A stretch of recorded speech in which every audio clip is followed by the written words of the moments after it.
Setiap 1 Muharram dalam kalender Hijriah, masyarakat Jawa akan mengenalinya sebagai 1 Suro.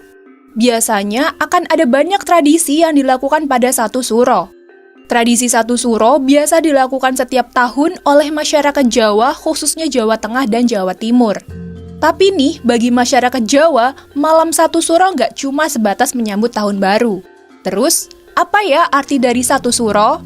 Suro adalah bulan pertama dalam kalender Jawa yang bertepatan dengan kalender Hijriah. Kalian tahu nggak kalau ternyata kalender Jawa diciptakan oleh Raja Mataram Sultan Agung Hanyokrokusumo pada 1940. Jadi, sejarahnya nih, kala itu Sultan Agung ingin rakyat bersatu untuk melawan Belanda dan menyatukan Pulau Jawa. Nah, dia nggak mau rakyat terpecah belah karena masalah keyakinan. Lalu ia menyatukan kelompok santri dan abangan setiap Jumat Legi. Di Jumat Legi itulah dilakukan pengajian, ziarah kubur dan haul ke makam Ngampel dan Giri.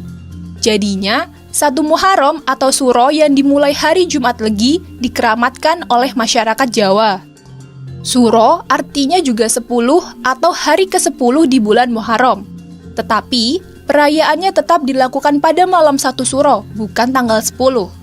Bagi masyarakat Jawa, malam 1 Suro diperingati sebagai malam yang sakral. Mereka juga memaknainya sebagai malam dengan penghayatan, prihatin, religius, dan penuh meditasi.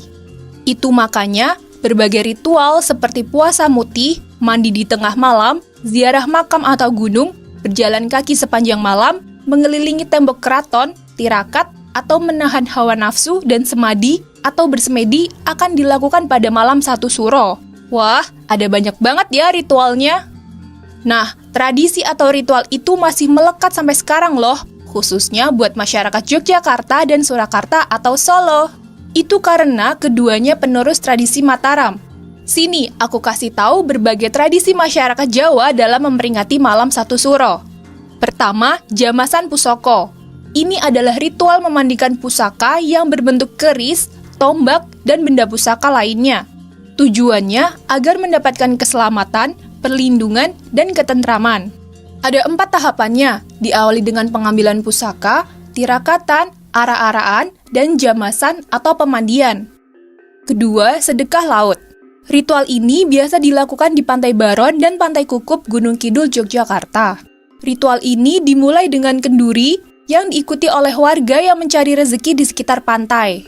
Lalu, mereka membawa makanan dan gunungan yang isinya hasil bumi untuk dilarung ke laut. Itu merupakan simbol membuang sifat jelek manusia yang dilambangkan dengan kepala kambing. Kemudian, dilanjut dengan doa oleh sesepuh. Selanjutnya, tabur bunga dengan beberapa sesaji. Ditutup dengan gunungan yang dinaikkan ke atas kapal nelayan untuk dibawa menuju laut. Tradisi ketiga, Kirap Suro. Tradisi ini biasa digelar di Keraton Kasunanan Surakarta, Jawa Tengah dengan menggunakan kirap kebo bule dan benda pusaka milik keraton.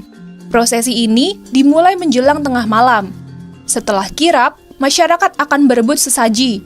Itu dipercaya dapat memberikan berkah dan selamat. Terakhir, ada Tapa Bisu. Tradisi ini dilakukan oleh abdi dalam keraton Yogyakarta. Mereka akan jalan kaki mengelilingi keraton tanpa berbicara, dimulai dari sisi kiri atau barat. Tradisi ini juga biasa disebut mubeng beteng. Tujuannya untuk membuang hal-hal yang buruk.